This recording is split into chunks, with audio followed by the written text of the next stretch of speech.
अस्मद्गुरुभ्यो नमः। अस्मत्परमगुरुभ्यो नमः। अस्मत्सर्वगुरुभ्यो नमः। श्रीमते रामानुजाय नमः। श्रीमते निगमान्तमहादेशिकाय नमः। रामानुजदया पात्रं ज्ञानवैराग्यभूषणं श्रीमद्वेङ्कटनाथार्यं वन्दे वेदान्तदेशिकम्। लक्ष्मीनाथसमारम्भां नाथयामनमध्यमाम् अस्मदाचार्यपर्यन्तां वन्दे गुरुपरम्पराम्। यो नित्यमच्युतपदाम्बुजयुग्मरुक्मं व्यामोहतस्तदितराणि तृणाय मेने अस्मद्गुरोर्भगवतोऽस्य दैकसिन्धोः रामानुजस्य चरणौ शरणं प्रपद्ये। मातापिता युवतीस्तनया विभूतिः सर्वं यदेव नियमेन आद्यस्य नः कुलपतेर्मुकुलाभिरामं श्रीमत्तदङ्घ्रिगुणं प्रणमामि मूर्ध्ना भूतं सरश्च महदाह्वयवर्तनाकश्रीभक्तिसारकुलशेखरयोगिवाहान् भक्ताङ्घ्रिरेण परकालयतीन्द्रमिश्रा श्रीमत्पराङ्कुशमुनिं प्रणतोऽस्मि नित्यम्। शुक्लाम्बरधरं श्रीमान् वेङ्कटनाथार्यः कवितार्किककेसरी वेदान्ताचार्यवर्यो मे सन्निधत्तां सदा हृदि।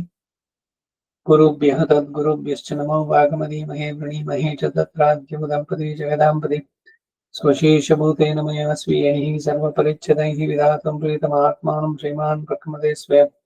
शुक्लाम्बरधरं विष्णुं शशिवर्णं चतुर्भुजं प्रसन्नवदनं ध्यायेत् सर्वविघ्नोपशान्तये। यस्य द्विरदवक्त्राद्याः पारिषद्याः परश्चतं विघ्नं निघ्नन्ति सततम्। विश्वक्सेनं तमाश्रये दिव्याकारं सरोजाक्षं शङ्खचक्रगदाधरं मुकुन्दद्वारनिलयं विश्वक्सेनमुपास्महे। ज्ञानानन्दमयं देवं निर्मलं स्फटिकाकृतिम् आधारं सर्वविद्यानाम् हयग्रीवमुपास्महे। व्यासं वसिष्ठनप्तारं शक्तेः पौत्रमकल्मषम् पराशरात्मजं वन्दे सुखतातं तपोनिधिं व्यासाय विष्णुरूपाय व्यासरूपाय विष्णवे नमो वै ब्रह्मनिधये वासिष्ठाय नमो नमः।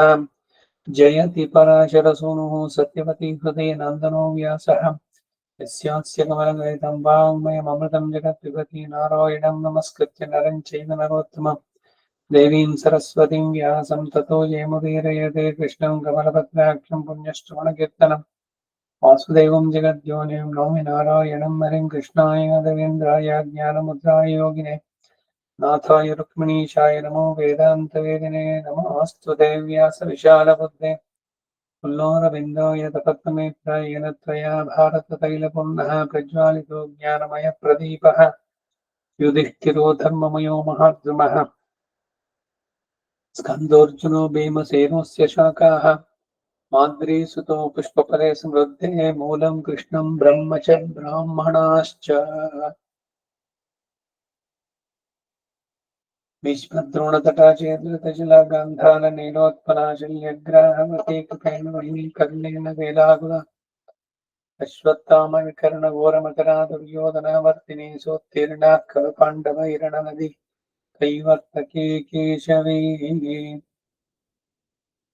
धर्मे च अर्थे च कामे च मोक्षे च भरतर्षभ यदि हास्ति तदन्यत्र यन्ने हास्ति न तत्क्वचित्। महत्त्वे च गुरुत्वे च ध्रियमाणं यतोऽधिकं महत्त्वात् भारवत्वाच्च महाभारतमुच्यते। अट्टमशी समेत श्रीकृष्णाय परब्रह्मणे नमः। अथ श्रीमन्महाभारते सौप्तिकपर्वे पंचमोऽध्यायः। गदाय पर्व आदमेले सौप्तिकपर्व कृपा अश्वत्थाಮ ಕೃತವರ್ಮ 3 ಜನ ಬಂದ್ರು. ನಿನ್ನೆ ದಿವಸ ನೋಡಿದ್ವಿ ಕೃಪನ ಸೋದರ ಮಾವ ಅಶ್ವತ್ಥಾಮನಿಗೆ ಅವನ ಉಪದೇಶ ದುರ್ಯೋಧನಿಗೆ ಹೇಳಿದಂಗೆ ಇವನ ತಲೆಗೇನು ಹೋಗಲ್ಲ. ಮುಂದಕ್ಕೇನು ನೋಡೋಣ. 5ನೇ ಅಧ್ಯಾಯ. ಅಷ್ಟಮೈಷಿ ಸಮೇತ ಶ್ರೀಕೃಷ್ಣಾಯ ಪರಬ್ರಹ್ಮಣೇ ನಮಃ. ಮಲಗಿದ್ದವರನ್ನು ಕೊಲ್ಲುವುದು ಅಧರ್ಮ ಎಂದು ಕೃಪನು ಹೇಳಿದ್ರೂ ಕೇಳದೆ ಅಶ್ವತ್ಥಾಮನ ಕೋಪಾವೇಶದಿಂದ ಶತ್ರು ಶಿಬಿರವನ್ನ ಪ್ರವೇಶಿಸಿದ್ದು. ಕೃಪಾ ಕೃತವರ್ಮರಿಬ್ಬರು ಅಶ್ವತ್ಥಾಮನಲ್ಲಿ ತಮಗಿದ್ದ ಪ್ರೇಮಕ್ಕಾಗಿ ಅವನನ್ನು ಹಿಂಬಾಲಿಸಲು ಇಬ್ಬರಿಗೂ ಮನಸ್ಸಿರಲಿಲ್ಲ. ಹೋಗಿ ರಾತ್ರಿ ನೆಮ್ಮದಿಯಿಂದ ಮಲಗಿರೋರ ಮೇಲೆ ಹೋಗಿ ಇವನು ಪ್ರಹಾರ ಮಾಡುವಂತ. ಆಗ ಕೃಪ ಅಶ್ವತ್ಥಾಮನ ಕುರಿತು, ಹೇ ಕುಮಾರ, ಇಂದ್ರಿಯಗಳನ್ನು ತಡೆಯಲಾರದ ದುರ್ಬುದ್ಧಿಯುಳ್ಳ ಮನುಷ್ಯನಿಗೆ ಧರ್ಮ ಅರ್ಥಗಳ ಕೇಳುವ ಅಪೇಕ್ಷೆ ಇದ್ರೂ ಕೂಡ ಅವನ ಮನಸ್ಸನ್ನು ತಿದ್ದುವುದಕ್ಕೆ ಸಾಧ್ಯವಲ್ಲ ಎಂದೇ ನನಗೆ ತೋರಿದೆ. ಮನುಷ್ಯನು ಒಳ್ಳೆ ಮೇಧಾವಿಯಾಗಿದ್ರು ವಿನಯ ಗುಣವಿಲ್ಲದವನಾದರೆ ಅವನ ಧರ್ಮಾರ್ಥ ನಿಶ್ಚಯಗಳನ್ನು ಕುರಿತು ಏನೇನನ್ನೂ ತಿಳಿಯಲಾರ. ಜಡಬುದ್ಧಿಯುಳ್ಳವನು ಶೂರನಾಗಿ ಅನೇಕ ಕಾಲದವರೆಗೆ ವಿದ್ವಾಂಸರನ್ನ ಉಪಾಸಿಸಿದ್ರು ಯಾವಾಗಲೂ ಸಾರಿನಲ್ಲಿಯೇ ಮುಳುಗಿದ್ರು ಸೌಟು ಅದರ ರುಚಿಯನ್ನು ತಿಳಿಯಲಾರದೆ ಇರುವಂತೆ ಧರ್ಮಗಳನ್ನು ತಿಳಿಯಲಾರ.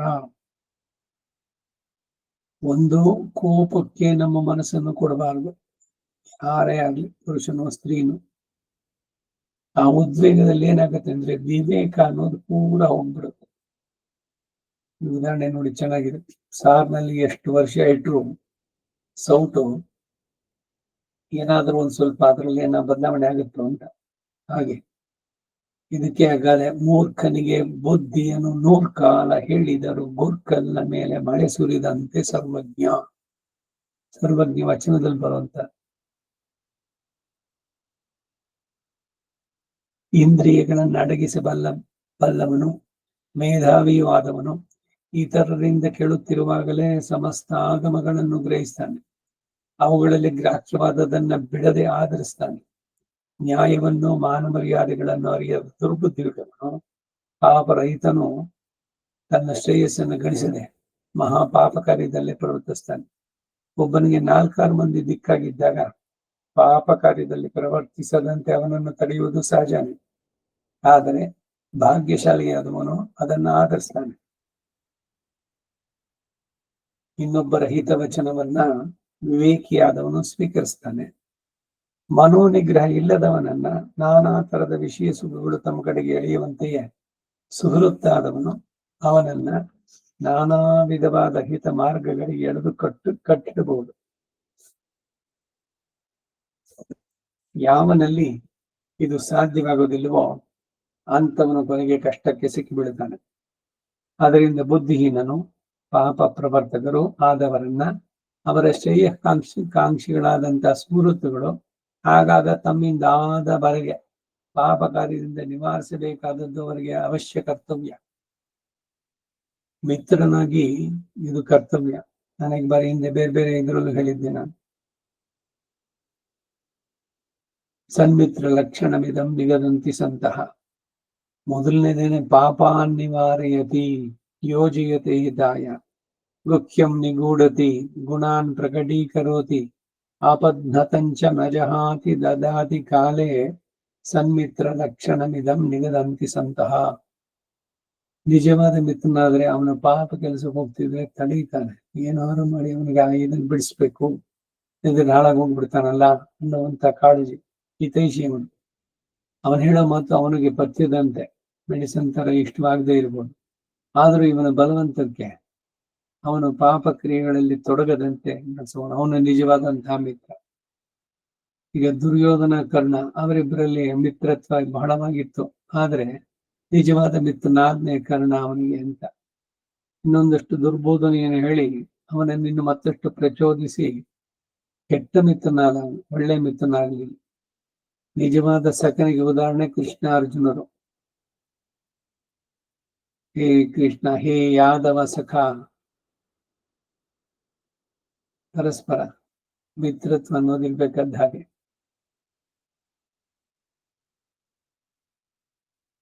ಅದರಿಂದ ಇದೆಲ್ಲ ಹೇಳಿ ನೀನು ನನ್ನ ಮಾತನ್ನು ಪಾಲಿಸಿ ನಿನ್ನ ಸ್ವಬುದ್ಧಿಯಿಂದಲೂ ನಿನ್ನ ಮನಸ್ಸನ್ನ ಅಡಗಿಸಿಟ್ಟುಕೊಂಡು ಶುಭಕರವಾದ ಕಾರ್ಯ ಯಾವುದೋ ಅದನ್ನ ಯೋಚಿಸು. ನನ್ನ ಮಾತನ್ನು ಕೇಳೋದಾದ್ರೆ ಮುಂದೆ ಸಂಕಟಕ್ಕೆ ಒಳಗಾಗಲಾರೆ. ಧರ್ಮವನ್ನು ಯೋಚಿಸಿದ್ರೆ ಮಲಗಿದ್ದವರನ್ನು ಕೊಲ್ಲುವುದು ಎಂದಿಗೂ ಉಚಿತವಲ್ಲ. ಹಾಗೆ ಶಸ್ತ್ರಹೀನರು, ರಥಹೀನರು, ಅಶ್ವಹೀನರು ಮುಂತಾಗಿ ಯುದ್ಧ ಸಾಧನೆ ಇಲ್ಲದವರನ್ನು ಕೂಡ ನಾನು ನಿನ್ನವನು ಎಂದು ಹೇಳಿಕೊಂಡವರನ್ನು, ಶರಣಾಗತರನ್ನು, ತಲೆ ಕೆದರಿಕೊಂಡಿರುವವರನ್ನ, ಸತ್ತ ವಾಹನ ಉಳ್ಳವರನ್ನ ಕೊಲೆ ಮಾಡಬಾರದು. ಈಗಲಾದರೂ ಪಾಂಡವರೆಲ್ಲರೂ ಯುದ್ಧ ಕವಚಗಳನ್ನೆಲ್ಲ ಕಳಚಿಟ್ಟು ಮೈ ಮರೆತು ಮಲಗಿದ್ದಾರೆ. ಈ ರೀತಿ ತಮ್ಮ ಶಿಬಿರದಲ್ಲಿ ತಮಗೇನೂ ಅಪಾಯ ಇಲ್ಲ ಎಂಬ ದೃಢವಾದ ನಂಬಿಕೆಯಿಂದ ಮೈ ಮೇಲೆ ಪ್ರಜ್ಞೆ ಇಲ್ಲದ ಹೆಣದಂತೆ ಬಿದ್ದಿದ್ದಾರೆ. ಇಂತಹ ಸ್ಥಿತಿಯಲ್ಲಿ ಇರುವವರ ಮೇಲೆ ಯಾವನು ಕೈ ಎತ್ತಾನೋ ಅವನು ಮಹಾಕ್ರೂರಿ ಎನಿಸ್ತಾನೆ. ಅವನು ಎಂದೆಂದಿಗೂ ಉತ್ತಾರಣವಿಲ್ಲದ ಅಗಾಧ ನರಕದಲ್ಲಿ ಬೀಳ್ತಾನೆ. ಹೇ ವತ್ಸ, ನೀನಾದರೂ ಎಲ್ಲ ಅಸ್ತ್ರಜ್ಞರಲ್ಲಿ ಮೇಲೆನಿಸಿದ್ದೀಯ. ನಿನ್ನಲ್ಲಿ ಇದುವರೆಗೆ ಅತ್ಯಲ್ಪವಾದ ದೋಷವನ್ನಾದರೂ ಕಂಡವರಿಲ್ಲ. ನೀನು ಸೂರ್ಯ ಸಮಾನವಾದ ತೇಜಸ್ಸುಳ್ಳವನು. ಆದ್ದರಿಂದ ಈ ರಾತ್ರಿ ಕಳೆದ ಬೆಳಗಾಗಲಿ ಸೂರ್ಯೋದಯವಾದೊಡನೆ ನೀನು ಯುದ್ಧಕ್ಕೆ ಹೋದರೆ ಸಮಸ್ತ ಬೋಧಗಳ ಮುಂದಾಗಿಯೇ ನೀನು ಶತ್ರುಗಳನ್ನು ಜಯಿಸುವೆ ಎಂಬ ನಂಬಿಕೆ ಉಂಟು.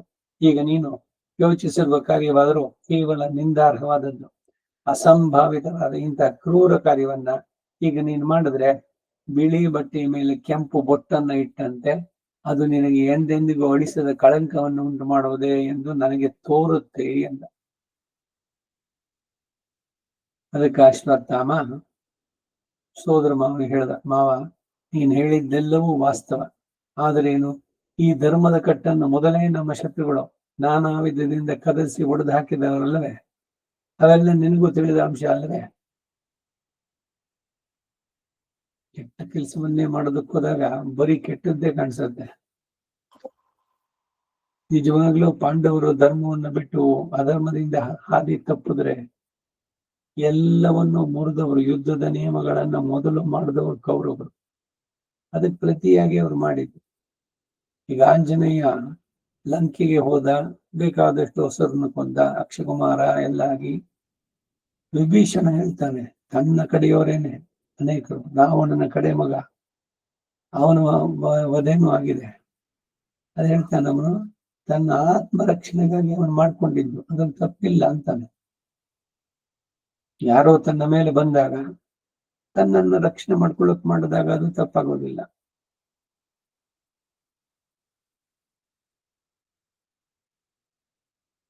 ಇವನಿಗೆ ದುರ್ಬೋಧನೆ ಕಣ್ಣಿನಿಂದ ನೋಡಿದ್ಯಾವುದು? ಗೂಬೆ ಬಂದು ಕಾಗೆಗಳನ್ನೆಲ್ಲ ಕೊಲ್ತು ರಾತ್ರಿ, ಅದರಿಂದ ನನಗೊಂದು ಸಂದೇಶ ಸಿಕ್ಕಿತು ಅಂತ ಅದನ್ನು ತಗೊಳ್ತಾ ಇದ್ದಾನೆ.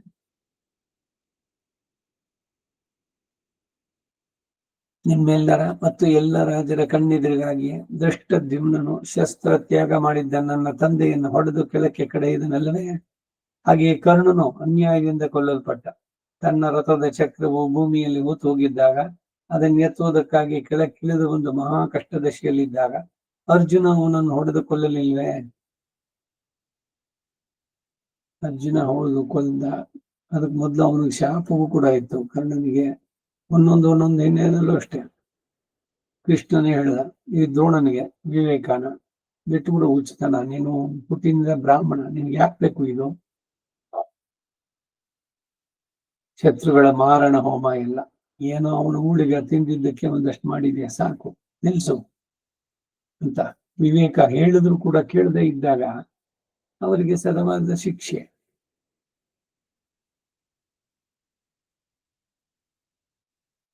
ಹಾಗೆಯೇ ಭೀಷ್ಮನು ಕೂಡ ಶಿಖಂಡಿಯು ತನ್ನ ಮುಂದೆ ನಿಂತದ್ದನ್ನು ನೋಡಿ ಆಯುಧವನ್ನು ಕೆಳಗಿಟ್ಟಾಗ ಅರ್ಜುನನು ಅವನನ್ನು ಕೊಂದ. ಬರೀ ಹೊರಗಡೆ ತೋರಿಸುವಂತದ್ದು. ಇವರೆಲ್ಲ ಹೋಗಿ, ತಾತ ನಿನ್ನನ್ನು ಜಯಿಸುವುದು ಖಂಡಿತ ಸಾಧ್ಯ ಇಲ್ಲ, ಏನು ಮಾರ್ಗ ನೀನೇ ತಿಳಿಸ್ಬೇಕು ಅಂದಾಗ ಅವನನ್ನು ಎದುರುಗಡೆ ಇಟ್ಕೊಂಡು ನೀನು ಯುದ್ಧ ಮಾಡು ಅಂತ ಭೀಷ್ಮನೇ ಕೊಟ್ಟಂತ ಸಂದೇಶ ಇದು ಅವನ ತಲೆಗೆ ಬರ್ಲಿಲ್ವಾ ಅಶ್ವತ್ಥಾಮನಿಗೆ? ಹಾಗೆ ಯುದ್ಧದಲ್ಲಿ ಪ್ರಾಯೋಪವೇಶ ಮಾಡಿದ್ದ ಭೂಯಿಷ್ಠವಸನ್ನ ಯುಯುಧಾನನು ಎಲ್ಲ ರಾಜರು ಅನ್ಯಾಯ ಎಂದು ಕೂಗುತ್ತಿರುವಾಗಲೇ ಕೊಂದ. ನಮ್ಮ ರಾಜನ ದುರ್ಯೋಧನನ್ನು ಭೀಮನು ಗದಾ ಯುದ್ಧದಲ್ಲಿ ಎಲ್ಲ ರಾಜರ ಕಣ್ಣೆದುರಿಗೆ ಅಧರ್ಮದಿಂದಲೇ ಹೊಡೆದಲ್ಲವೇ? ಇವರು ಧರ್ಮದ ಬಗ್ಗೆ ಮಾತಾಡ್ತಾರೆ. ಧರ್ಮವನ್ನು ಸರಿಯಾಗಿ ತಿಳಿದೇ ಇದ್ರೆ ಇದೆಲ್ಲ ಆಗುವಂತದ್ದು. ಅವನಿಗೆ ಒಬ್ಬ ಮಹರ್ಷಿಯ ಶಾಪ ದುರ್ಯೋಧನಿಗೆ, ನೀನ್ ತೊಡೆ ಮುರಿದು ಸಾಯಿ ಅಂತ. ಜೊತೆಗೆ ಸಭಾ ಮಂದಿರದಲ್ಲಿ ದ್ರೌಪದಿಗೆ ಅವಮಾನ ಇದೆಲ್ಲ ಮಾಡಿ ಅವಳನ್ನ ನೀನು ಈಗ ನಮ್ಮ ಸೊತ್ತು ದಾಸಿ, ನಿನ್ನ ನೀನ್ ಬೇಕಾದ್ರೂ ಮಾಡಬಹುದು, ಬಾಯಿಲಿ ಕೂತ್ಕೊಂಡಂತ ತನ್ನ ತೊಡೆಯನ್ನ ತಟ್ಟಿ ತೋರಿಸಿದ್ದವನು ದುರ್ಯೋಧನ. ತಾಯಿಯ ಸ್ಥಾನದಲ್ಲಿದ್ದವಳು. ಜ್ಯೇಷ್ಠ ಭ್ರಾತ ಪಿತುಸ್ಸಮಾಹ. ಭ್ರಾತ ಹಿರಿಯ ಅಣ್ಣನ ಹೆಂಡತಿ ಏನಾಗ್ಬೇಕು, ಅವನ ತಂದೆಗಾದ್ರೆ ಇವನು ತಾಯಿ. ಅವಳನ್ನ ತನ್ನ ತೊಡೆಯ ಮೇಲೆ ಕೂತ್ಕೊಂತ ಕರೀತಾನಲ್ಲ, ಇನ್ನು ತೊಡೆನ ಮುರಿತೀನಿ ಅಂತ ಇವನು ಶಬ್ದ ಮಾಡಲ್ಲ. ಇದು ಅಧರ್ಮವಾಗತ್ತ? ಸಾಕ್ಷಾತ್ ಕೃಷ್ಣನ ಜೊತೆನಲ್ಲಿದ್ದವನು ಅಲ್ಲಿ.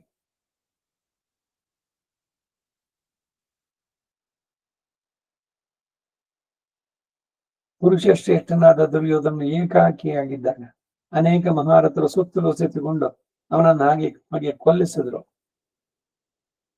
ಅರ್ಜುನನನ್ನ ಕೊಲ್ಲಬೇಕಾದ್ರೆ ಅಶ್ವತ್ಥಾಮನ ಜೊತೆನಲ್ಲಿದ್ದವನು ಕರ್ಣ, ದ್ರೋಣ, ದುರ್ಯೋಧನ ಪ್ರತಿಯೊಬ್ರು ಇದ್ರು. ಒಬ್ಬನೇ ಒಬ್ಬ ಚಕ್ರವ್ಯೂಹದಲ್ಲಿ ಸಿಗಾಕೊಂಡವನು. ಎದರಿಂದ ಯಾರು ಅವನನ್ನು ಎದುರಿಸೋಕಾಗ್ಲಿಲ್ಲ. ಅರ್ಜುನನಿಗಿಂತ ಮಿಗಿಲಾದಂತಹ ಪರಾಕ್ರಮ ಅಭಿಮನ್ಯುವನ ಪರಾಕ್ರಮ ಸಾಮಾನ್ಯವೇ.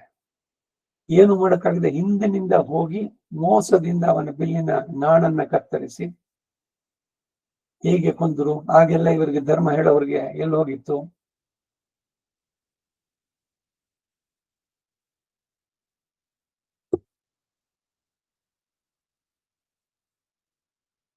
ತೊಡೆ ಮುರಿದು ರಣರಂಗದಲ್ಲಿ ಬಿದ್ದ ಆ ರಾಜನ ಗೋಳಾಟವನ್ನು ಕುರಿತು ಜನರು ಆಡಿಕೊಳ್ಳುತ್ತಿದ್ದನ್ನು ಕೇಳಿದಾಗ ನನಗೆ ಅವು ಮರ್ಮ ಭೇದಕವಾಗಿದೆ. ಪಾಪಾತ್ಮರಾದ ಪಾಂಚಾಲರು ಅಧರ್ಮ ಪ್ರವರ್ತಕರಾಗಿ ಧರ್ಮದ ಕಟ್ಟನ್ನು ಒಡೆದಿದ್ದಾರೆ. ಹೀಗೆ ಮರ್ಯಾದೆಯಿಂದ ಮೀರಿ ಹೋದ ಆ ಪಾಂಚಾಲರ ದೋಷವನ್ನು ಮಾತ್ರ ನೀನು ಎತ್ತಿ ಹೇಳದೇ ಇರಲು ಕಾರಣವೇನು? ಪಿತೃಘಾತಕರಾದ ಆ ಪಾಂಚಾಲರು ಈ ರಾತ್ರಿ ಅವರು ಮಲಗಿದ ವೇಳೆಯಲ್ಲಿ ಕೊಂದು ತೀರಿಸಿಬಿಡಬೇಕು. ಆದ್ದರಿಂದ ಬಂದದ್ದು ಬರ್ಲಿ. ಈ ಪಾಪದಿಂದ ಮುಂದೆ ನಾನು ಕೀಟವಾಗಿಯೋ ಪತಂಗವಾಗಿಯೋ ಜನ್ಮ ಎತ್ತುವುದು ಚಿಂತೆ ಇಲ್ಲ. ನಾನು ಈಗ ಉದ್ದೇಶಿಸಿದ ಕಾರ್ಯವನ್ನು ಪೂರೈಸುವುದಕ್ಕೆ ಈಗಲೇ ಹೊರಡ್ತೇನೆ. ಈಗಿನ ಆತುರದಲ್ಲಿ ನನಗೆ ನಿದ್ರೆಯಲ್ಲಿದೋ ಅಥವಾ ಸುಖವೆಲ್ಲಿದೋ ಮಾವ, ಈಗ ಈ ವಧಾ ಕಾರ್ಯದಲ್ಲಿ ನನಗೆ ಹುಟ್ಟಿರುವ ದೃಢ ನಿಶ್ಚಯವನ್ನ ತಪ್ಪಿಸಬಲ್ಲವನೊಬ್ಬನಾದರೂ ಲೋಕದಲ್ಲಿಲ್ಲ, ಮುಂದೆ ಹುಟ್ಟೋದು ಇಲ್ಲ. ವಿನಾಶಕಾಲೆ ವಿಪರೀತ ಬುದ್ಧಿ ಅಂತ ಗಾದೆ. ಹೀಗೆ ಅಶ್ವತ್ಥಾಮ ತಾನು ಮಾಡಬೇಕಾದ ಕೆಲಸಕ್ಕೆ ಜಸ್ಟಿಫಿಕೇಶನ್ ಹೇಳ್ತಾ ಇದ್ದಾನೆ. ಧೃತರಾಷ್ಟ್ರ ಮಹಾರಾಜ ಸಂಜೆ ಹೇಳ್ತಾ ಇದ್ದಾನೆ. ಹೀಗೆಂದು ಹೇಳಿ ಅಶ್ವತ್ಥಾಮ ರಹಸ್ಯವಾಗಿ ತನ್ನ ರಥಕ್ಕೆ ಕುದುರೆಯನ್ನು ಕಟ್ಟಿ ಶತ್ರು ಶಿಬಿರಕ್ಕೆ ಹೊರಟ. ಆಗ ಕೃತವರ್ಮಿಬ್ಬರು ಭಯದಿಂದ ಅವನನ್ನು ನೋಡಿ, ಕುಮಾರ, ಏನಿದು? ರಥವನ್ನೇಕೆ ಸಿದ್ಧಗೊಳಿಸಿದೆ? ನಿನ್ನ ಕಾರ್ಯದ ಉದ್ದೇಶ ಏನು? ನಾವಿಬ್ಬರು ಇದುವರೆಗೆ ನಿನ್ನೊಡನೆಯೇ ಕಲಿತಿದ್ದವರು, ನಾವೆಲ್ಲರೂ ಒಂದಾಗಿ ಬಂದವರು, ನಾವಿಬ್ಬರು ನಿನ್ನ ಸುಖದಲ್ಲಿಯೂ ದುಃಖದಲ್ಲಿಯೂ ಸಮಭಾಗಿಗಳು. ಆದ್ದರಿಂದ ನಿನ್ನ ಉದ್ದೇಶ ಏನು ಅನ್ನೋದನ್ನು ಸ್ಪಷ್ಟವಾಗಿ ನಮಗೆ ತಿಳಿಸು ಎಂದು. ಆಗ ಅಶ್ವತ್ಥಾಮ ತನ್ನ ತಂದೆಯ ವಧವನ್ನು ನೆನೆಸಿಕೊಂಡು ಅತಿ ಕೋಪಾವೇಶದಿಂದ ತಾನು ಮಾಡಬೇಕೆಂದಿದ್ದ ಕಾರ್ಯವನ್ನು ಯಥಾವತ್ತಾಗಿ ಇವರಿಗೆ ತಿಳಿಸುತ್ತಾರೆ.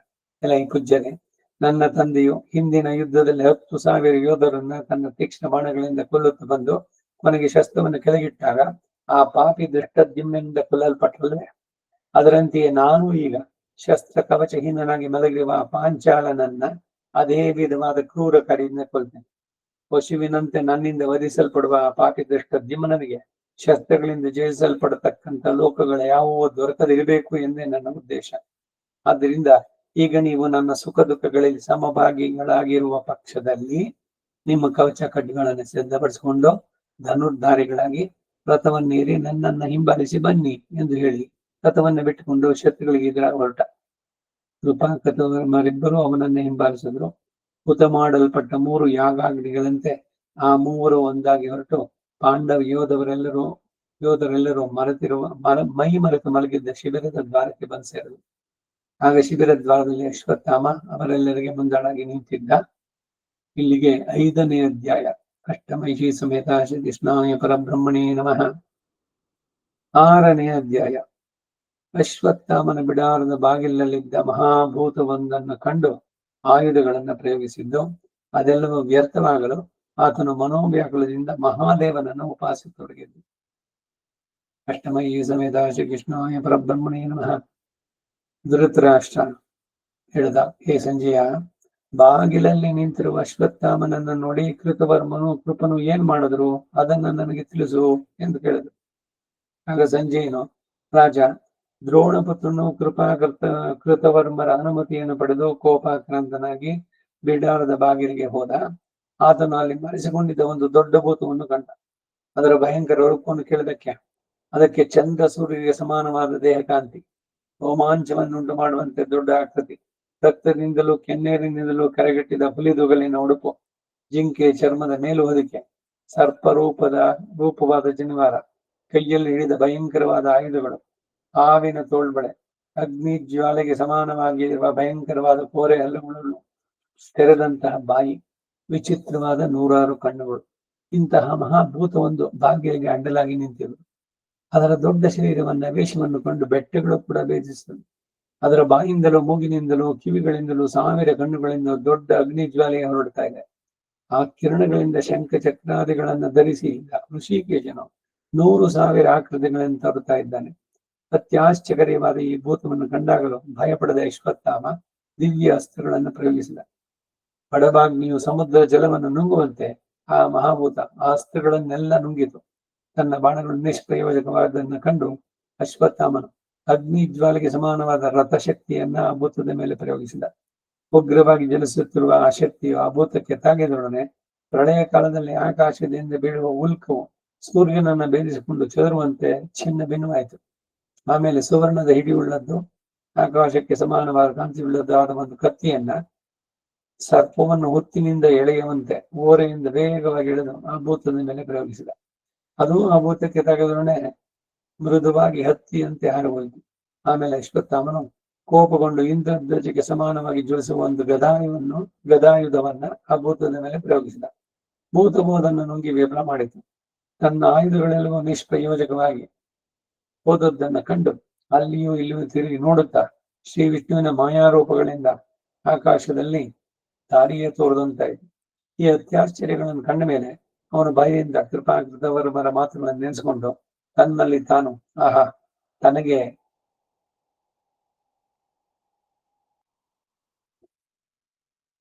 ಆಪ್ತರ ಹಿತವಾದ ವಚನಗಳನ್ನು ಕೇಳದೆ ಹೋದು ಅವಮಾನಕ್ಕೂ ಆಪತ್ತಿಗೂ ಗುರಿಯಾಗಿ ದುಃಖವನ್ನು ಅನುಭವಿಸ್ತಾ ಇದ್ದಾನೆ. ವಿಧಿ ನಿಯಮಗಳನ್ನ ತಿಳಿಯದೆ ಯಾವನು ಶಾಸ್ತ್ರಗಳನ್ನ ಮೀರಿ ಇತರನ್ನ ಪೀಡಿಸಲು ಅಪೇಕ್ಷಿಸ್ತಾನೋ ಆತನು ಧರ್ಮ ಮಾರ್ಗದಿಂದ ಅಧರ್ಮ ಮಾರ್ಗಕ್ಕೆ ಜಾರಿ ಹಿಂಸೆಗೆ ಗುರಿಯಾಗ್ತಾನೆ. ಹಸುಗಳು, ಬ್ರಾಹ್ಮಣರು, ರಾಜಸ್ತ್ರೀಯರು, ಸ್ನೇಹಿತನು, ತಾಯಿ, ಗುರು, ವೃದ್ಧ, ಬಾಲ, ಜಡ, ಕುರುಡನು, ಮಲಗಿರುವವನು, ಭಯಪಟ್ಟವನು, ನಿದ್ರೆಯಿಂದೆದ್ದವನು, ಮದಿಸಿದವನು, ಪಿತನು, ಎಚ್ಚರಿಕೆ ತಪ್ಪಿದವನು ಇವರ ಮೇಲೆ ಶಸ್ತ್ರಗಳನ್ನು ಪ್ರಯೋಗಿಸಕೂಡದು ಎಂದು ಹಿಂದಿನಿಂದ ಹಿರಿಯರು ಯಾವಾಗಲೂ ಉಪದೇಶಿಸ್ತಾ ಇದ್ರು. ನಾನು ಶಾಸ್ತ್ರವಿಧವಾದ ಆ ಶಾಶ್ವತ ಧರ್ಮವನ್ನ ಮೀರಿ ಹೋಗಿ ದುರ್ಮಾರ್ಗದಿಂದ ಇಂಥ ಕಾರ್ಯವನ್ನು ಮಾಡಲಾರಂಭಿಸಿ ದೊಡ್ಡ ಆಪತ್ತಿಗೆ ಗುರಿಯಾದೆ. ದೊಡ್ಡ ಕಾರ್ಯವನ್ನು ಆರಂಭಿಸಿದ ಮೇಲೆ ಭಯದಿಂದ ಅದನ್ನು ಬಿಡುವುದು ಮಹಾಘೋರವಾದ ಆಪತ್ತಿಗೆ ಕಾರಣ ಎಂದು ವಿದ್ವಾಂಸರು ತಿಳಿಸುತ್ತಾರೆ. ಅಸಾಧ್ಯ ಕಾರ್ಯವನ್ನು ಯಾವ ಮನುಷ್ಯನು ತಾನೇ ತನ್ನ ಶಕ್ತಿ ಬಲದಿಂದ ಮಾಡಲು ಸಾಧ್ಯ? ದೈವ ಬಲಕ್ಕಿಂತಲೂ ಮನುಷ್ಯ ಬಲ ಅಧಿಕ ಎಂದು ಪ್ರಾಜ್ಞರು ಯಾರೂ ಹೇಳಿದ್ದಿಲ್ಲ. ಮನುಷ್ಯನ ಎಲ್ಲ ಪ್ರಯತ್ನಗಳನ್ನು ಮಾಡಿಯೂ ದೈವ ವಶದಿಂದ ಅದು ಸಿದ್ಧಿಸಿ ಹೋದರೆ ಆತನು ಧರ್ಮ ಮಾರ್ಗವನ್ನು ಬಿಟ್ಟು ವಿಪರೀತ ಮಾರ್ಗಕ್ಕೆ ಹೋಗ್ತಾನೆ. ಒಬ್ಬನು ಒಂದು ಕಾರ್ಯವನ್ನು ಆರಂಭಿಸಿ ಭಯದಿಂದ ನಿವೃತ್ತನಾದರೆ ಆತನ ಕಾರ್ಯ ಪ್ರತಿಜ್ಞೆಯನ್ನು ಬುದ್ಧಿಗೆಟ್ಟ ಕಾರ್ಯ ಎಂದು ಹೇಳುವರು. ನನ್ನ ಈ ಕಾರ್ಯ ಅಕಾರ್ಯವಾದ್ದರಿಂದಲೇ ಅಂತಹ ಭಯ ನನಗೆ ಪ್ರಾಪ್ತವಾಯಿತು. ನಾನು ದ್ರೋಣಪುತ್ರನಾಗಿ ಯಾವ ವಿಧದಿಂದಲೂ ಯುದ್ಧದಲ್ಲಿ ನಿವೃತ್ತಿ ಹೊಂದತಕ್ಕವನಲ್ಲ. ಈ ಮಹಾಭೂತವು ದೈವ ದಂಡದಂತೆ ಸಂಹಾರ ಪ್ರಯತ್ನದಲ್ಲಿದೆ. ಹೇಗೆ ಆಲೋಚಿಸುವುದು ಇದರ ಕಾರಣ ಯಾವ ವಿಧದಿಂದಲೂ ತಿಳಿದು ಬರಲಿಲ್ಲ. ಅಧರ್ಮದಿಂದ ಪ್ರೇರಿತನಾದ ಈ ನನ್ನ ಚಪಲ ಬುದ್ಧಿಯು ನನಗೆ ಅನರ್ಥಕಾರಿಯಾಗಿ ತೋರ್ತಾ ಇದೆ. ನನಗೆ ಪ್ರಾಪ್ತವಾಗಿರುವ ಯುದ್ಧ ಆತುರವು ವಿಧಿವಶದಿಂದಲೇ ಉಂಟಾಗಿರುವುದು. ಈಗ ದೈವ ಬಲವನ್ನ ಮೀರಿ ಬೇರೆ ಮಾರ್ಗದಲ್ಲಿ ಪ್ರಯತ್ನಿಸುವುದು ಯಾವ ರೀತಿಯಿಂದಲೂ ಸಾಧ್ಯ ಇಲ್ಲ. ಈಗ ನಾನು ಪ್ರಭುವಾದ ಮಹಾದೇವನನ್ನು ಶರಣು ಹೋಗ್ತೇನೆ. ನನಗೆ ಪ್ರಾಪ್ತವಾಗಿ ಈ ಘೋರವಾದ ದೈವದಂಡವನ್ನು ಆತನೇ ನಾಶ ಮಾಡಬಲ್ಲ.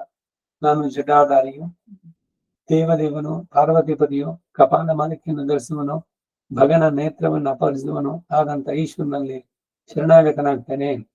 ಆತನು ತನ್ನ ತಪಸ್ಸಿನಿಂದಲೂ ಪರಾಕ್ರಮದಿಂದಲೂ ದೇವತೆಗಳನ್ನೆಲ್ಲ ಮೆರೆಸಿದ್ದನು. ಆದ್ದರಿಂದ ಶೂಲಪಾಣಿಯಾದ ಈಶ್ವರನನ್ನು ನಾನು ಮರೆ ಹೋಗ್ತೇನೆ ಎಂದ. ಅಷ್ಟಮೈಷಿ ಸಮೇತ ಶ್ರೀಕೃಷ್ಣಾಯ ಪರಬ್ರಹ್ಮಣೇ ನಮಃ. ಇಲ್ಲಿಗೆ 6ನೇ ಅಧ್ಯಾಯ. 7ನೇ ಅಧ್ಯಾಯ. ಅಶ್ವತ್ಥಾಮ ಈಶ್ವರನನ್ನ ಸ್ತುತಿಸಿದ್ದು, ಆತನು ನೋಡುತ್ತಿರುವಂತೆಯೇ ಸುವರ್ಣ ವೇದಿಯಲ್ಲಿ ಅಗ್ನಿ ಉತ್ಪನ್ನವಾದದ್ದು, ಆತನ ಸಮೀಪದಲ್ಲಿ ಅನೇಕ ಭೂತಗಳು ಕಾಣಿಸಿದ್ದು, ಆತನು ತನ್ನನ್ನೇ ಅಗ್ನಿಯಲ್ಲಿ ಹೋಮ ಮಾಡಲು ಯತ್ನಿಸಿದಾಗ ಈಶ್ವರನು ಪ್ರತ್ಯಕ್ಷನಾಗಿ ಒಂದು ಕತ್ತಿಯನ್ನು ಕೊಟ್ಟು ತನ್ನ ಅಂಶವನ್ನು ಅದರಲ್ಲಿ ಇಟ್ಟಿದ್ದು. ಅಷ್ಟಮೈಷಿ ಸಮೇತ ಶ್ರೀಕೃಷ್ಣಾಯ ಪರಬ್ರಹ್ಮಣೇ ನಮಃ. ಹೇ ರಾಜ, ಹೀಗೆ ಪಂಚಭೂತಗಳಿಂದ ಆತ ತನ್ನ ಶರೀರವನ್ನೇ ರುದ್ರನಿಗೆ ಬಲಿಯಾಗಿ ಕೊಡುವುದಾಗಿ ನಿಶ್ಚಯಿಸಿ ದ್ರೋಣಪುತ್ರ ರಥದಿಂದ ಇಳಿದು ಪರಿಶುದ್ಧನಾಗಿ ಧ್ಯಾನಕ್ಕೆ ತೊಡಗಿ, ಹೀಗೆ ನಾನು ಉಗ್ರ ಸ್ವರೂಪಿಯು, ಶಾಶ್ವತನು, ಮಂಗಳ ರೂಪನು, ಲಯಕರ್ತನು, ಸರ್ವೇಶ್ವರನು, ಕೈಲಾಸವಾಸಿಯು, ವರದಾಯಕನು, ಸೃಷ್ಟಿ ಸ್ಥಿತಿ ಕಾರಣನು, ಲೋಕ ಧರ್ಮಾರಕನು, ನಾಶವಿಲ್ಲದವನು, ನೀಲಕಂಠನು, ಜನ್ಮರಹಿತನು, ವಿರೂಪಾಕ್ಷನು, ದಕ್ಷ ಯಾಗ ಧ್ವಂಸಕನು, ಪಾಪನಾಶಕನು, ವಿರೂಪಾಕ್ಷನು, ನಾನಾ ರೂಪುಳ್ಳವನು, ಉಮಾಪತಿಯು, ಸ್ಮಶಾನವಾಸಿಯು, ಗಣನಾಥನು, ಪ್ರಭುವು, ಖಟ್ವಾಂಗಧಾರಿಯು, ತ್ರಿಪುರಹರನು, ಜಟಾಧಾರಿಯು, ಬ್ರಹ್ಮಚಾರಿಯು ಆದ ಶಿವನನ್ನ ಅಲ್ಪ ಬುದ್ಧಿಯುಳ್ಳವರಿಗೆ ಅಸಾಧ್ಯವಾದ ಮನೋದಾಢ್ಯದಿಂದ ಧ್ಯಾನಿಸಿ ಭೂತೋಪಹಾರದಿಂದ ಅವನನ್ನು ಆರಾಧಿಸುತ್ತೇನೆ. ಸ್ತುತನು, ಸ್ತೋತ್ರಾರ್ಹನು, ಲೋಕಪೂಜ್ಯನು, ದಕ್ಷಿಣ ಮಾತ್ರದಿಂದಲೇ ಸತ್ಫಲವನ್ನು ಉಂಟು ಮಾಡತಕ್ಕವನು, ಜಿಂಕೆಯ ಚರ್ಮವನ್ನು ಧರಿಸಿದವನು, ರಕ್ತವರ್ಣನು, ನೀಲಕಂಠನು, ಅಜೇಯನು, ಶುಕ್ರರೂಪಿಯು, ಲೋಕಕರ್ತನು, ಬ್ರಹ್ಮಸ್ವರೂಪಿಯು, ವ್ರತನಿಷ್ಠನು, ತಪಸ್ವಿಯು, ಅನಂತನು, ತಪಸ್ವಿಗಳಿಗೆ ಗತಿಯು, ಬಹುರೂಪಿಯು, ಗಣನಾಥನು, ತ್ರಿನೇತ್ರನು, ಪಾರ್ಷದ ಪ್ರಿಯನು, ಕುಬೇರ ಸಗನು, ಪಾರ್ವತೀಕಾಂತನು, ಷಣ್ಮುಖ ಜನಕನು, ಪಿಂಗಳ ವರ್ಣನು, ವೃಷಭವಾಹನು, ಉತ್ತಮೋತ್ತಮನು, ಶ್ರೇಷ್ಠವಾದ ಬಾಣಗಳನ್ನ ಅಸ್ತ್ರಗಳನ್ನ ಧರಿಸಿದವನು, ದಿಕ್ಕುಗಳ ಕೊನೆಯಲ್ಲಿರುವವನು, ದೇಶ ರಕ್ಷಕನು, ಕವಚಧಾರಿಯು, ನಟರಾಜನು, ಚಂದ್ರಶೇಖರನು, ಲೋಕಶರಣ್ಯನು, ದೇವೋತ್ತಮನವಾದಂತಹ ರುದ್ರನನ್ನ ಉತ್ತಮ ಸಮಾಧಿಯಿಂದ ನಾನು ಶರಣು ಹೋಗ್ತೇನೆ. ಇದೆಲ್ಲ ಸಂಸ್ಕೃತದಲ್ಲಿ ಶ್ಲೋಕಗಳಲ್ಲಿದೆ. ಅದನ್ನೇ ಇವರು ಕನ್ನಡಕ್ಕೆ ಅನುವಾದ ಮಾಡಿದ್ದಾರೆ. ಅಶ್ವತ್ಥಾಮನಿಂದ ಕುರಿತ ರುದ್ರಸ್ತುನನ್ನು ಕುರಿತು ಸ್ತೋತ್ರ. ಈಗ ನಾನು ದುರ್ಗಮವಾದ ಈ ಆಪತ್ತನ್ನು ದಾಟುವ ಪಕ್ಷದಲ್ಲಿ ಸರ್ವಭೂತೋಪಹಾರಗಳಿಂದ ಆ ಸರ್ವೇಶ್ವರನ್ನು ಪೂಜಿಸ್ತೇನೆ ಎಂದು ಧ್ಯಾನದಿಂದ ಸಂಕಲ್ಪಿಸಿದ. ಅಶ್ವತ್ಥಾಮನ ಪ್ರಯತ್ನವನ್ನ ಯೋಗ ಮಹಿಮೆಯಿಂದ ತಿಳಿದು ಆತನ ಮುಂದೆ ಸುವರ್ಣಮಯವಾದ ಒಂದು ಅಗ್ನಿವೇದಿಕೆ ಗೋಚರಿಸಿದು. ಅದರಲ್ಲಿ ಆಗ ದಿಕ್ಕುಗಳನ್ನ, ವಿದಿಕ್ಕುಗಳನ್ನ, ಆಕಾಶವನ್ನು ಉರಿಸುವ ಜ್ವಾಲೆಗಳನ್ನು ದೊಡ್ಡ ಬೆಂಕಿ ಎತ್ತಿತು.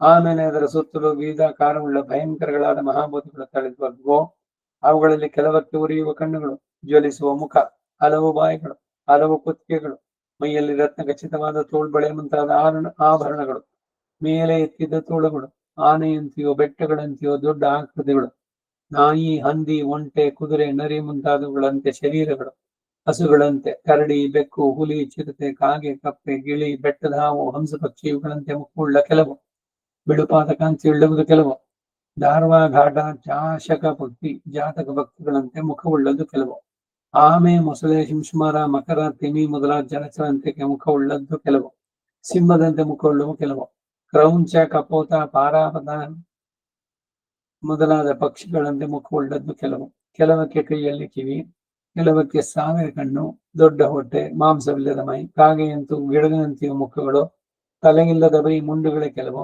ಭಯಂಕರವಾದ ಕರಡಿ ಮುಖವುಳ್ಳದ್ದು ಕೆಲವು, ಉರಿಯುವ ಕಣ್ಣು, ಉರಿಯುವ ನಾಲಿಗೆ, ಉರಿಯುವ ಬಣ್ಣವುಳ್ಳ ಮೈ, ಉರಿಯುವ ಕೂದಲು, ಉರಿಯುತ್ತಿರುವ 4 ಭುಜಗಳು, ಆಡು ಕುರಿಗಳಂತೆ ಮುಖಗಳು, ಕಾಂತಿಯಲ್ಲಿಯೂ ಮುಖದಲ್ಲಿಯೂ ಬಣ್ಣದಲ್ಲಿಯೂ ಶಂಖದಂತೆ ಬಿಳುಪಾಗಿ ಶಂಖಗಳನ್ನೇ ಹಾರವಾಗಿ ಧರಿಸಿ ಶಂಖದಂತ ದನಿಯುಳ್ಳದ್ದು ಕೆಲವು, ಜಟಧಾರಿಗಳು ಕೆಲವು, 5 ಶಿಗೆ ಉಳ್ಳವು ಕೆಲವು, ಬೊಚ್ಚು ತಲೆಯುಳ್ಳವು ಕೆಲವು, ವೃಷವಾದ ಹೊಟ್ಟೆ ಉಳ್ಳವು ಕೆಲವು, ಕೆಲವಕ್ಕೆ 4 ಬೋರೆ ಹಲ್ಲುಗಳು, 4 ನಾಲಿಗೆಗಳು, ಶಂಖವಿನಂತೆ ಕೂಚಾದ ಕಿವಿಯುಳ್ಳ ಕೆಲವು, ಕಿರೀಟಧಾರಿಗಳು ಕೆಲವು, ಕೆಲವು ನೊದೆ ಹುಲ್ಲನ್ನು ಸುತ್ತಿವೆ, ವಕ್ರವಾಗಿ ಸುರುಳುಗಟ್ಟಿದ ಕೂದಲುಳ್ಳದ್ದು ಕೆಲವು, ತಲೆಪಾಗನ್ನು ಧರಿಸಿ ಕುಂಡಲಾದಿ ಅಲಂಕಾರಗಳಿಂದಲೂ ತಾವರೆ ನೈದಿಲೆಗಳ ಹಾರದಿಂದಲೂ ಕಿರೀಟದಿಂದಲೂ ಶೋಭಿಸುವ ಅಂದವಾದ ಮುಖವುಳ್ಳವು ಕೆಲವು, ಮಹಾಪ್ರಭಾವದಿಂದ ಕೂಡಿದ ಇಂತಹ ಭೂತಗಣಗಳು 100,000 ಸಂಖ್ಯೆಯಿಂದ ತಲೆದೋರದು. ಕೆಲವು ಭೂತಗಳ ಕೈಯಲ್ಲಿ ಶತಗ್ನಿ, ಚಕ್ರ, ಮುಸಲ, ಬಸುಂಡಿ, ಪಾಶ, ದಂಡ ಮೊದಲಾದ ಮಹಾ ಆಯುಧಗಳಿವೆ. ಕೆಲವು ಹಿಂದೆ ಬೆನ್ನಿಗೆ ಬತ್ತಳಿಕೆಯನ್ನು ಕಟ್ಟಿ ವಿಚಿತ್ರ ಬಾಣಗಳನ್ನು ಹಿಡಿದು ಧ್ವಜ ಪತಾಕೆಗಳಿಂದ ಶೋಭಿಸ್ತಾ ಇವೆ. ಕೆಲವಕ್ಕೆ ಮೈಯಲ್ಲಿ ಗಂಟೆಗಳು, ಕೈಯಲ್ಲಿ ದೊಡ್ಡ ಗಂಡು ಗೊಡಲಿಗಳು, ಕೆಲವು ದೊಡ್ಡ ಪಾಶಗಳನ್ನ, ಕೆಲವು ದೊಣ್ಣೆಗಳ ಹಿಡಿದಿವೆ. ಕೆಲವಕ್ಕೆ ಕೈಯಲ್ಲಿ ದೊಡ್ಡ ಕಂಬಗಳು, ಕೆಲವಕ್ಕೆ ಕತ್ತಿಗಳು, ಕೆಲವಕ್ಕೆ ಹೆಡೆ ಎತ್ತಿದ ಸರ್ಪಗಳಂತೆ ಕಿರೀಟಗಳು, ಸರ್ಪಮಯವಾದ ತೋಳ್ಬಳೆಗಳು, ನೆಲದ ಧೂಳಿಯ ಕೆಲವಕ್ಕೆ ಧ್ವಜಗಳು, ಕೆಸರಿನಿಂದ ತುಂಬಿದ ಮೈಯುಳ್ಳವ ಕೆಲವು, ವಿಚಿತ್ರ ವಸ್ತ್ರ ಮಾಲ್ಯಗಳಿಂದ ಶೋಭಿಸುವಂತಹ ಕೆಲವು, ಕೆಲವಕ್ಕೆ ಕಪ್ಪು ಮೈ, ಕೆಲವಕ್ಕೆ ಹಳದಿ ಬಣ್ಣ ಮೈ, ಮೀಸೆ ಇಲ್ಲದ ಮುಖವುಳ್ಳದ್ದು ಕೆಲವು. ಇಂಥ ಭೂತಗಳಲ್ಲಿ ಕೆಲವು ಬೇರಿ, ಶಂಖ, ಮೃದಂಗ, ಜರ್ಜರಿ, ಆನಕ, ಗೋಮುಖ ಮೊದಲಾದ ವಾದ್ಯಗಳನ್ನು ನುಡಿಸ್ತಾ ಇದೆ. ಕೆಲವು ಸಂತೋಷದಿಂದ ಗಾನ ಮಾಡುವವು, ಕೆಲವು ಹಾರುವವು, ಕೆಲವು ನಗೆಯುತ್ತವೆ, ಕೆಲವು ಓಡುವವು, ಕೆಲವಕ್ಕೆ ತಲೆಯ ಕೂದಲಲ್ಲಿ ಅಗ್ನಿ ಜ್ವಾಲೆಯಂತೆ ಉರಿಯು ಕಾಣ್ತಾ ಇದೆ. ಮದಿಸಿದ ಮಹಾಗಜಗಳಂತೆ ಆಗಾಗ ಗರ್ಜಿಸ್ತಾ ಇವೆ. ಶೂಲ ಪಟ್ಟಸಗಳನ್ನ ಕೈಯಲ್ಲಿ ಹಿಡಿದು ವಿಚಿತ್ರ ಗಂಧ ಪುಷ್ಪ ವಸ್ತ್ರಗಳನ್ನ ಧರಿಸಿ ವಿಚಿತ್ರ ಆವರಣೆಯಿಂದ ಶೋಭಿಸ್ತಾ ಇವೆ. ಕೆಲವು ಶತ್ರು ಸಂಹಾರಕಗಳಾಗಿ ದುಸ್ಸಾಹ ಪರಾಕ್ರಮ ಉಳ್ಳಗಳಾಗಿ ಇದ್ದು, ಕೆಲವು ರಕ್ತವನ್ನು ಕುಡಿತಾ ಇವೆ, ಕೆಲವು ಕೆನ್ನೀರನ್ನ ಕೊಬ್ಬಿದ ತುಪ್ಪವನ್ನ ಪಾನ ಮಾಡ್ತಾ ಇವೆ, ಕೊಬ್ಬಿನ ತುಪ್ಪ. ಕೆಲವು ಮಾಂಸವನ್ನ ನರಗಳನ್ನ ಕಿತ್ತು ತಿನ್ನುತ್ತಾ ಇವೆ, ಕೆಲವಕ್ಕೆ ತಲೆಯೆಲ್ಲ ಕೂದಲು, ಕೆಲವಕ್ಕೆ ದೊಡ್ಡ ಕುಕ್ಕಿಯಂತೆ ಹೊಟ್ಟೆ, ಕೆಲವು ಗುಜ್ಜಾರಿಗಳು, ಕೆಲವಕ್ಕೆ ಅತಿ ದೀರ್ಘವಾದ ಆಕೃತಿ, ಕೆಲವಕ್ಕೆ ಮೈಯೆಲ್ಲವೂ ಬೊಜ್ಜಿನಿಂದ ತೊಂಗುತ್ತಾ ಇವೆ, ಕೆಲವಕ್ಕೆ ಭಯಂಕರವಾದ ಆಕೃತಿ, ಕಪ್ಪಾಗಿ ತೋರುತ್ತಾ ಇರುವ ತುಟಿಗಳು, ಕೆಲವಕ್ಕೆ ಬಹು ದೊಡ್ಡದಾಗಿ ತೊಂಗುತ್ತಿರುವ ಶಿಶ್ನಗಳು ಮತ್ತು ಅಂಡಗಳು, ಕೆಲವಕ್ಕೆ ಮೊಳಕಾಲಿನಿಂದ ಕೆಳಕ್ಕೆ ಹಿಮ್ಮೊಗವಾದ ಪಾದಗಳು, ಕೆಲವಕ್ಕೆ ತಲೆ ತುಂಬ ಕೂದಲು, ಕೆಲವಕ್ಕೆ ಬೋಳು ತಲೆ. ಅವರಲ್ಲಿ ಅನೇಕರಿಗೆ ಸೂರ್ಯ ಚಂದ್ರವನ್ನೇ ಗ್ರಹ ನಕ್ಷತ್ರಗಳೊಡನೆ ಕೂಡಿದ ಆಕಾಶವನ್ನು ಭೂಮಿಯಲ್ಲೇ ಉಂಟು ಮಾಡುವ ಶಕ್ತಿ ಉಂಟು.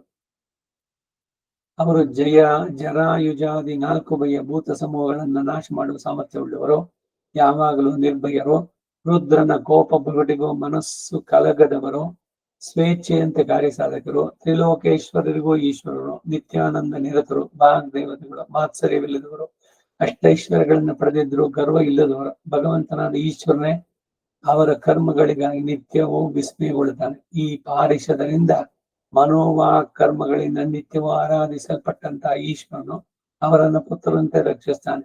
ಅವರಲ್ಲಿ ಕೆಲವರು ಬ್ರಹ್ಮದ್ವೇಷಗಳನ್ನ ಕಂಡಾಗ ಕ್ರೋಧದಿಂದ ಅವರ ಮೇಧೋ ರಕ್ತಗಳನ್ನು ನೀರ್ತಕ್ಕವರು.